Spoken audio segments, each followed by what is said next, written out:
नमस्कार, आप देख रहे हैं आज तक। मैं हूं पिनाज। मंगलवार यानी पवन पुत्र हनुमान की आराधना का दिन। इस दिन मंदिर में भगवान को चोला और सिंदूर चढ़ाकर आप आशीर्वाद तो लेते ही होंगे, लेकिन बजरंग बली का कभी आपने जल से अभिषेक किया है? हैरान मत हुई, रुद्रावतार हनुमान को अभी किया जाता है। शिव शंकर की तरह जलाभिषेक भी होता है, और वो भी उनके एक चमत्कारी धाम में। और अगर आपने यहाँ उन्हें एक नारियल अर्पित कर दिया तो फिर आपकी मनोकामना पूर्ण होते देर नहीं लगेगी।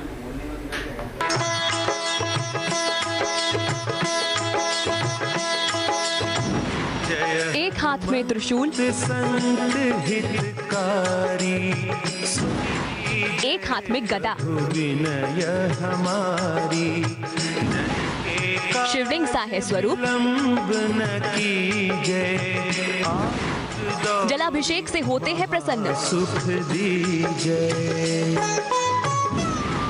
नारियल चढ़ाने से पूरी करते हैं मुराद।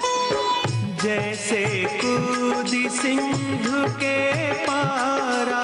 भक्तों के भक्त हनुमान की आराधना का ये विधि विधान आपने शायद ही कहीं देखा होगा। जल की धार से होता है यहाँ बजरंग बली का अभिषेक। रुद्रावतार महावीर की यहाँ जल से ही की जाती है आराधना। जल की ये धार जैसे जैसे भिगोती जाती है हनुमान जी को, भक्तों की मनोकामनाओं को मिल जाता है भगवान का आशीर्वाद।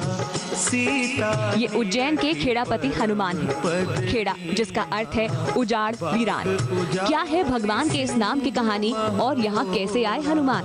ये कहानी तो हम आपको सुनाएंगे ही, लेकिन पहले जरा इनके इस मनमोहक रूप को तो निहार लीजिए।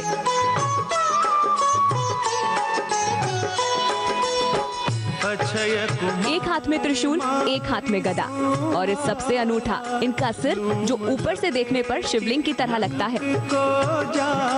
यहाँ भगवान को प्रसन्न करने के लिए चढ़ाना होता है श्रीफल यानी नारियल। जय जय धुनी सुरपुर नभ भई। कई वर्षों से लोग श्रीफल रख के अपनी मन्नत को पूर्ण करते हैं। यहाँ पे आते हैं, बच्चे जिनको नींव पैदा होते हैं वो भी यहाँ गोद भरी जाती है, उनको बच्चे की प्राप्ति होती, पुत्र की प्राप्ति होती है। और यहाँ बच्चों के पढ़ाई के लिए विशेष तौर से आते हैं, यहाँ श्रीफल की मन्नत रख के अपनी मन्नत को पूर्ण करते हैं दर्शनार्थी। कहते हैं कि यहाँ सालों पहले नारियल चढ़ाने से एक भक्त की संतान की आस पूरी हो गई थी। तभी से यहाँ नारियल चढ़ाने की परंपरा की नींव पड़ गई। यहाँ आने वाले भक्त ये मानते हैं कि नारियल चढ़ाने से हर प्रकार की प्रार्थना हनुमान जी सुन लेते हैं, चाहे संतान की इच्छा हो या नौकरी की आस, व्यापार में आने वाली मुश्किलें हटानी हो या फिर सफलता की हो दरकार। एक श्रीफल चढ़ाने से हर इच्छा हो जाती है पूरी। हाँ, हनुमान जी के मंदिर में जो भी मानते हैं पूरी होती है।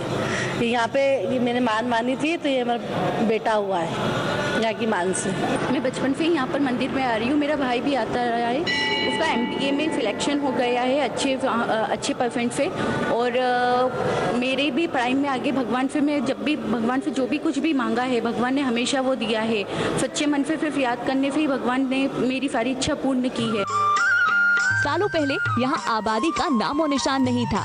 वीराने में होने की वजह से भक्त यहाँ बजरंग बली को खेड़ापति के नाम से पुकारने लगे। इस मंदिर की सबसे अनोखी बात है कि यहाँ भगवान का किया जाता है जलाभिषेक।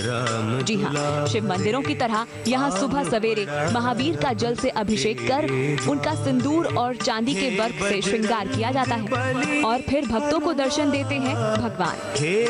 कहते हैं कि रुद्रावतार होने की वजह से यहाँ हनुमान जी का जलाभिषेक किया जाता है।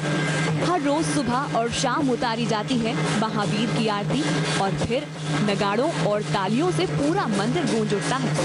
भक्त पूरी तरह से मग्न हो जाते हैं बजरंग बली की आराधना में। पूजा के बाद भक्तों को बांटा जाता है चने और चिरौंजी का प्रसाद, जिसे पाकर बजरंग बली के भक्त फूले नहीं समाते। उज्जैन से संदीप कुलश्रेष्ठ के साथ आज तक ब्यूरो।